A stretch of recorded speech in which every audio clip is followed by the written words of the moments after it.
One of the other interesting things that we learned, there's a custom for the leader of the Seder to wear a kittel, to wear a white robe that's also worn on Yom Kippur. And it was the Kli Yakar who suggests that we all wear white. Now, why white? We associate white with Yom Kippur, but why would he associate white with Pesach?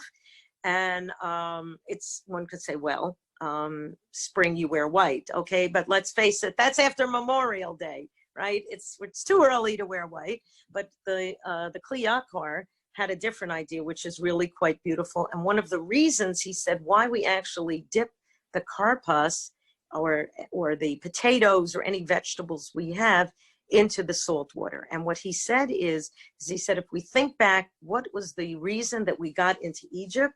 He said it was because of the first dipping. Now, what was the first dipping? Can anybody think of what was that first dipping that got us into Egypt?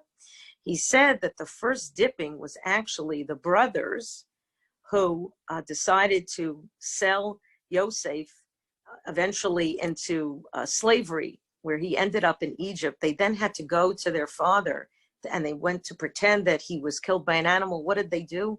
They took his coat of many colors and they dipped it in the animal blood. The Kli Yakar said that this is really a tikkun, a repair, a tshuva for that first dipping. Without that first dipping, we would not have been in Egypt. And because he says that coat of many colors that Jacob had given to Joseph that became such a source of terrible sibling rivalry, he said, therefore, kind of to show our purity and to show our tshuva, what should we wear at the Seder? He said, wear white. So that's an interesting custom.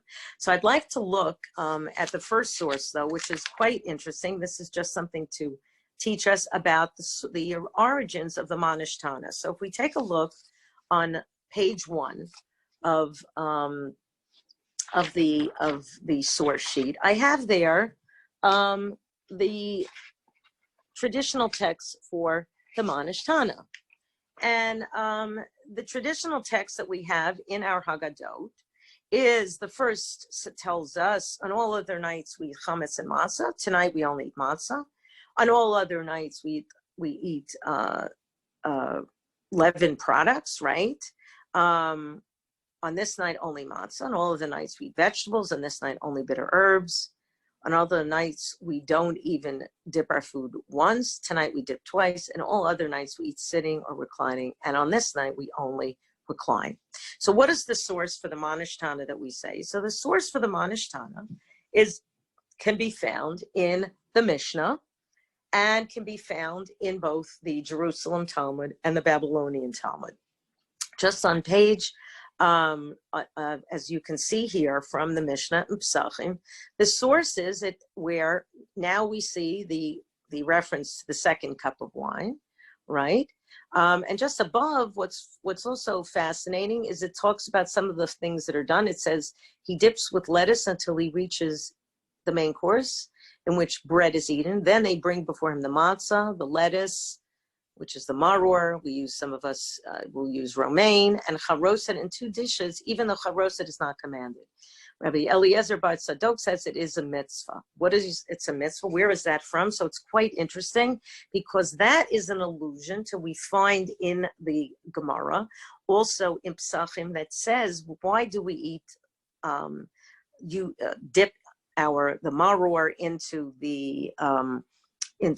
charoset. Charoset is not spoken about in the Torah at all, but what we find is that the rabbi said, no, charoset is to remind us of the righteous women. Now, I was always thought charoset is to remind us of the paste that our ancestors used, the mortar paste to keep the bricks together, right? I think everybody learned that, but in the Gemara, they give another reason and they say, no, it's to remind us of the righteous women who sat under the apple trees that had a very wide, lots of branches, and what did they do? They gave birth under the apple tree. They had defied Paro's ruling about, in essence, not really having any children, certainly not male children, and they gave birth and surreptitiously then were able to take the children away. So they said in honor of those heroic women, that's something that we're taught, that because of righteous women, we were liberated from Egypt. That's an example. The rabbis say that's why we have charoset. So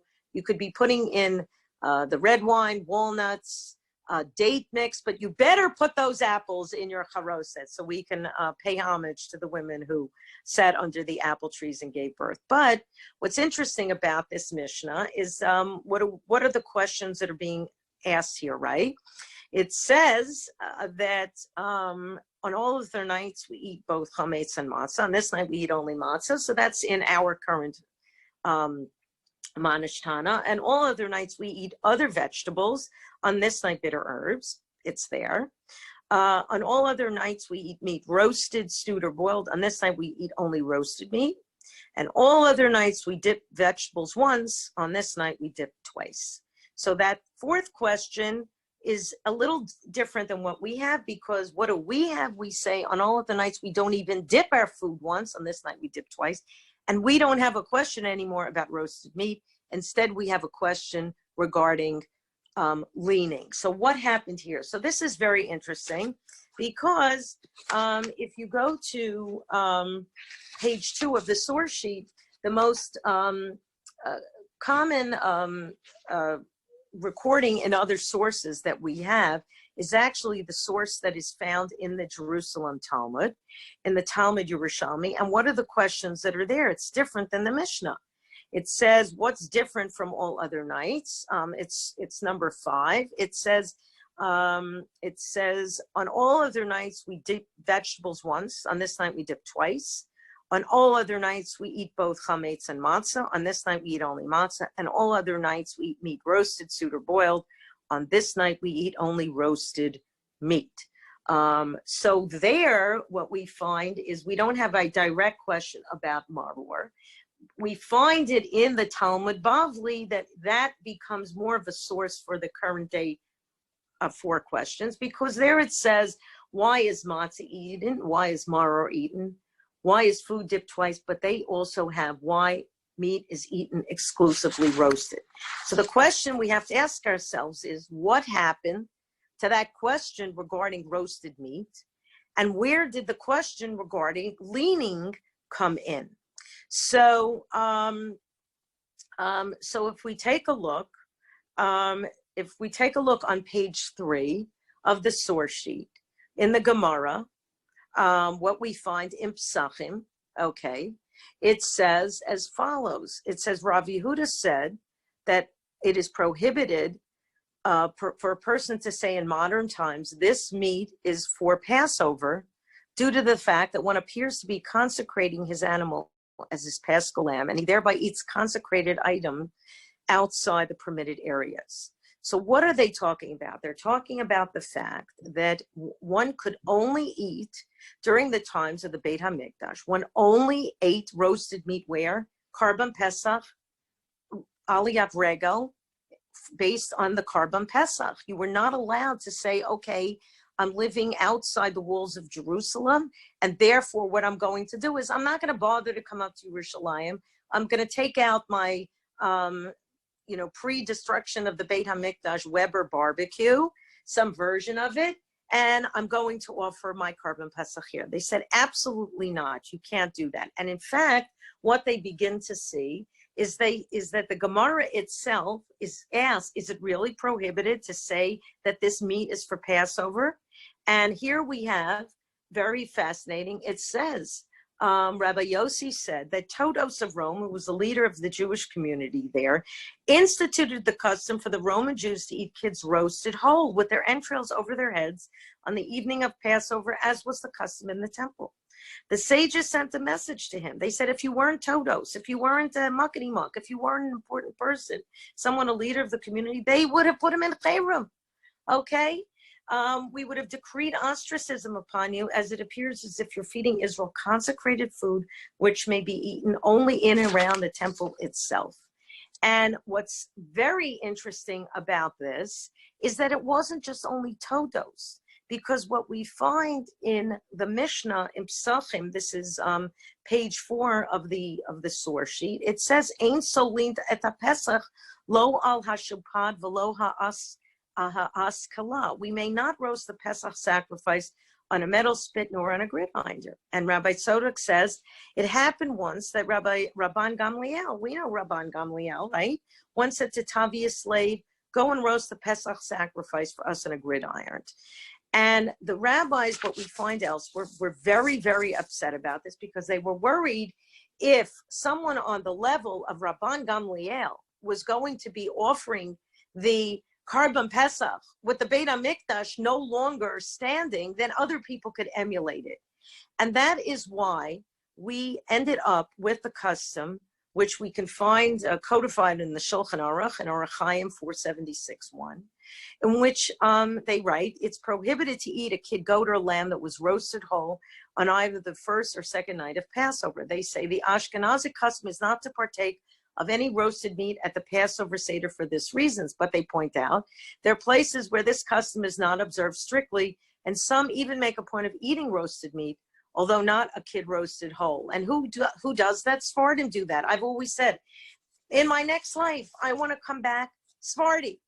Let's hear it for the Sephardim, because they'll eat roasted meat. So every year before Pesach, though, I get panic calls from people. Oh my gosh, I just never knew this. We're serving roast beef. I said, braise, baby, braise. Just use wine, use water. It's braised. It's not roasted. But this tradition extends to the fact that if you think about it, we don't eat from the Seder plate. We don't eat the shank bone. And in fact, Rabban Gamliel, who instituted the three-part segment of the Seder, in which it said, if you don't say Pesach, Matzah, and Maror, you've not actually fulfilled your obligation of having been at a Seder if you don't explain what those things are. But some people have the stringency that when we can be pointing at the Matzah and the Maror, but when we're pointing at the Pesach, when we're pointing at the shank bone that is on our table, some people say, do not point. Don't point, because we don't even want to in any way raise the idea that that this is in any way the Karban Pesach. It's something we have there as a memory of it, but we don't want to in any way make people think that we're eating it. So that, I think, is really fascinating. But here's another question, though, connected, that logically then doesn't make sense. Churban Habayit, the destruction of the Beit HaMikdash took place in the year 70. The Talmud was being put together, let's say, to about the 6th century. So the question remains, the question we have is that question regarding meat, that in all other nights, right, we eat meat roasted, stewed, boiled, but on tonight we only eat roasted meat. How did it end up lasting past the period of the Beit HaMikdash? And that's the point that some scholars have pointed out, in which they've said it wasn't only Rabban Gamliel was doing this, but the average person felt so connected that the ikar of this of celebrating Pesach was, of course, Karban Pesach. You know, lahavdil, think about it. It's like lahavdil elf Havdalas. We're observing Thanksgiving. There's no turkey. What do? Okay, vegetarians will substitute something else, but no turkey whatsoever.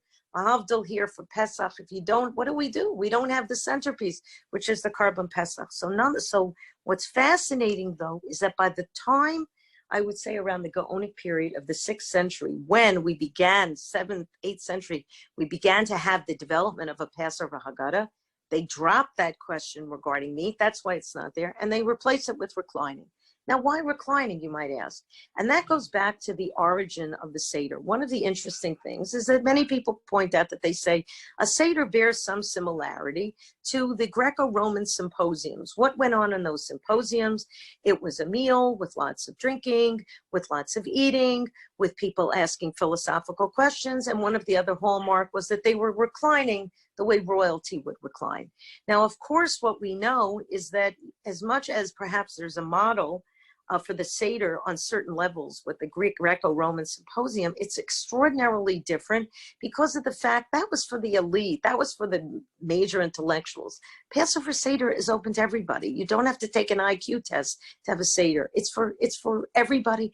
And the one thing that would be totally absent from a Greco-Roman symposium were the children, because what we also found out is that all of the things that we do at the Seder in the time of the Mishnah and the time of the Gemara, what they were doing is they were doing those things first. They were doing the dipping, different things, because then a child would see these things being done and then they would ask the questions. Later, when the Haggadah was developed, the rabbis was concerned, as many of us know, with if you have young children now, or even memories of when your children were young, that sometimes by the time you get to that you say, if it would be reversed, the kids say the Mohnish Tana, but by the time we get to some of the things, they could be falling asleep. You know, you beg them, take a nap Erev Yontif, but children don't always listen. So the rabbi said, no, what we're going to do is we're going to have them do the Mohnish Tana, and then hopefully then they'll understand what is to come. So that's also because, but when we're asked the Mohnish Tana, we haven't really done these things. So that's one of the other questions that's asked. But what about the question of leaning? So what's interesting about that is that that's how people ate during the Greco-Roman times. At a aristocratic meal, they're leaning. By the time already in Gaonic periods, that had completely fallen out of favor. But the rabbi said, no, we're going to retain it for Seder night, because what do? B'dafka, we recline, because now we are free. We're like aristocrats. We're like kings and queens in our own house. And what is the sign of that? Of course, to recline. I remember always some years back, we spent a Pesach in a hotel, in a kosher hotel. And unfortunately that year I had hurt my back. And I said to my family, you know, I'm in such pain. I have a favor to ask. Our kids were little at the time. I said, let's take the Seder plate and the wine and the grape juice, anything else we need. And just until we get to the meal, let's go sit in the lobby because I can recline on the sofas. Well, what a great teaching moment, because there we were, and we were reclining. It was unbelievable. Mamish reclining, because we were on sofas. One of the interesting questions that's also come up in modern times is that in order to really help us with that reclining, we bring pillows. So the question has been asked in general, what are women obligated in? And the rabbi said, women were part, and righteous women are the reasons why we were able to be freed from Egypt. So of course, women are obligated in all this, but they said, what about leaning? So what we find is a discussion of this. And some of the rabbis say, no, the average woman doesn't have to lean, but only important women have to lean. And the Mordechai comes to the rescue and says, today all women are important. So ladies and gentlemen, please be aware that everybody should bring pillows, because all of us are important, including the women. So these are just some things. I know that every year when we've gone away, this is, I have to say, the first time in 32 years I'm not going away. Due to Corona, but making, of course, please God, we'll have a beautiful Seder here with our immediate family, but we will have pillows, and it would always be a source of inquiry when we were at hotels to see myself and our daughters come in. For our son and husband, it wasn't unusual, but they were wondering why the women were also carrying pillows. So now you know, because we're all important. One last point about the Korban Pesach, which is very interesting, is, and I have it in the source sheet, number 5, is that every year in Israel, they have petitioned, I'm assuming they will not this year due to social distancing, and we pray also really for refuah from everyone in Israel, of course, around the country, around the world, but I don't believe then that they'll be able to be even petitioning to offer the Korban Pesach on Har HaBayit. The Supreme Court in Israel has always turned them down, but in the last few years, they have, the closest they've been able to come is to offer a version, like a mock, we'll call it a mock offering outside the Chorva synagogue, which is about the closest you can get to be at the foot of the Temple Mount. They had started doing this about, I think about 14 years ago. And in the past, they were able, they went to the Har HaZeitim in Kiryat Moshe, but 2 years ago they were able to do it at the Chorva synagogue, and it has always engendered a lot of controversy, not only in terms of Palestinians who might object, but even within the religious authorities and others who say, as I said earlier, we don't want to do anything that would lead us to think that we're actually offering the Korban Pesach. We're running a little bit out of time. I have some more things to share with you, just some ideas and some thoughts. I'm just going to take a break for 1 second. If anybody has any questions or comments that they want to jump in. Okay, so one of the other four things that we do at the Seder, as we know, and that is that we have the four children. If you take a look on page 6, this is something that I remember as a child asking that question, and it was only when I got older that I then began to, I found somewhat of a satisfactory answer. But if you take a look, it's the four children. The first question that is asked by the wise child, if you compare it to the question that's asked by the wicked child. So the wise child asks, what is the meaning of these testimonies and statutes and judgments that, and in the Hebrew it says, Asher tziva Hashem Elokeinu etchem. Okay, that God has commanded you. Now, if you take a look on page 7 as to the language of the Rasha, it says, Rasha mahu omer, maha avodah hazot, lachem v'lo lo. All right, what does the wicked one say? What is this worship to you and not to him? So the question, I'm not obviously the first person to ask this question, is, can you tell me what the difference is between the question that the Chacham is asking and the Rasha is asking? Because the Chacham is saying etchem to you, and the Rasha is saying lachem to you. So what is the difference here? So I always like to say, tell it in relation to this wonderful joke, which is really, perhaps it's really loses something in the translation, but two neighbors got into a little bit of a tiff, and Shimon calls his neighbor Chaim Yankel. He says, Chaim Yankel, du bist a ganef. Chaim Yankel, you're a thief. Chaim Yankel is so upset. He says, you slandered me. Everybody in the neighborhood heard that. I'm taking you to Beis Din because for suing you for slandering me. So they assemble the Beis Din. The rabbis hear both sides, and they turn to Shimon and they say, Shimon, we agree with Chaim Yankel. You did slander him and you have to apologize. So Shimon says, what is it that you want? How am I supposed to apologize? So the judges say, to apologize to Chaim Yankel, you have to say, Chaim Yankel is not a ganef. Du bist nicht a ganef. You're not a ganef. So Shimon says, that's is fine. So he turns to him and he goes, Chaim Yankel is nicht a ganef. Chaim Yankel is not a ganef, but it's all in the niggin. It's all in the tone. It's all in the melody. When the Chacham is asking the question, he's asking it from a place of genuine inquiry. He's trying to understand and trying to be taught, and it's reflected in the answer. When we take a look at the Rasha, when he's asking it, he's asking it to exclude himself from the community. He's asking with hostility. He's asking it with anger. And in fact, one of the interesting things about that is that what does it say that you have to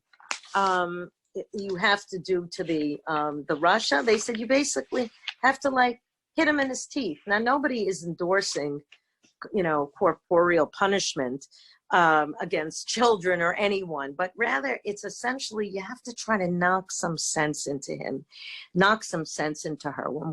How do we do that? So the Alshich, a 16th century rabbi, came up with a very interesting idea. He says if you take the gematria, the numerical value of the word Rasha, it's 570.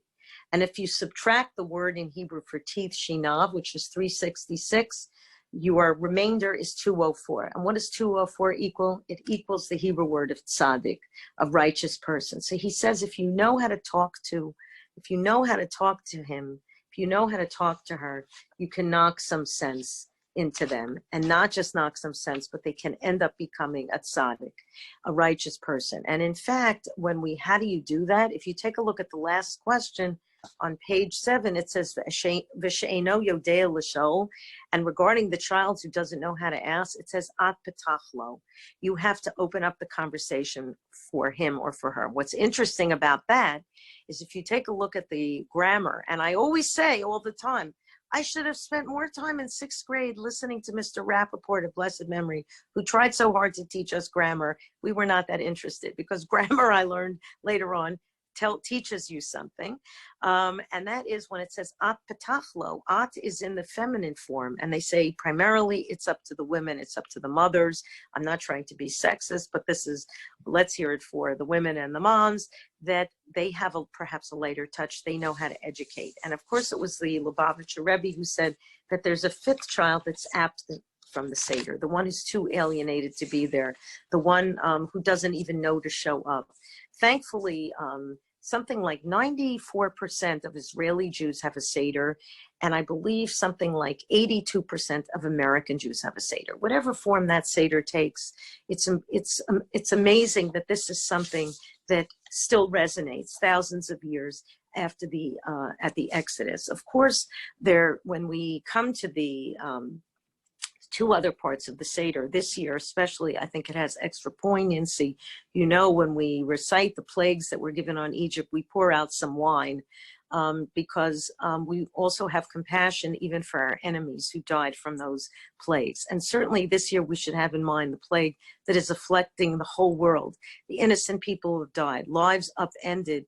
What are all the different ramifications, loss of life, and the other impacts, and we really have to, I would say, take that into account this year. The other thing is that we end the Seder by saying L'shana haba b'Yerushalayim. Some say L'shana haba b'Yerushalayim haBnuyah, the rebuilt Jerusalem. But certainly we should have in mind as we end the Seder to also have in mind, have a prayer for refuah, for anybody who is ill, and we should be liberated from all the things that constrict us, from all of these terrible plagues and all of those things, and really be able to enjoy the rest of Pesach and really feel that the Geula, the redemption, is here. So I hope I've given you some ideas of some things to add. As I said, it's a little bit of an extra tough year because for many of us, we're not going to be beyond perhaps our immediate family, or just with our spouses, or perhaps just by ourselves, but we're part of a long chain, and Bezrat Hashem in future years we'll all be together. But let's allow this year our inner child to kind of come out and to be able to really appreciate Pesach. As I titled my Haggadah, The Jewish Journey, we're all on this journey together. We might be sitting alone in an apartment, or we're limited numbers, but we can take comfort from the fact that millions of Jews around the world are doing the same thing within the same 24 hours, 48 hours period of time, 7 days, 8 days. And it should be a happy and a healthy and a Zisen Pesach. And we have to work very hard this year to try to summon that up despite everything that's going around us.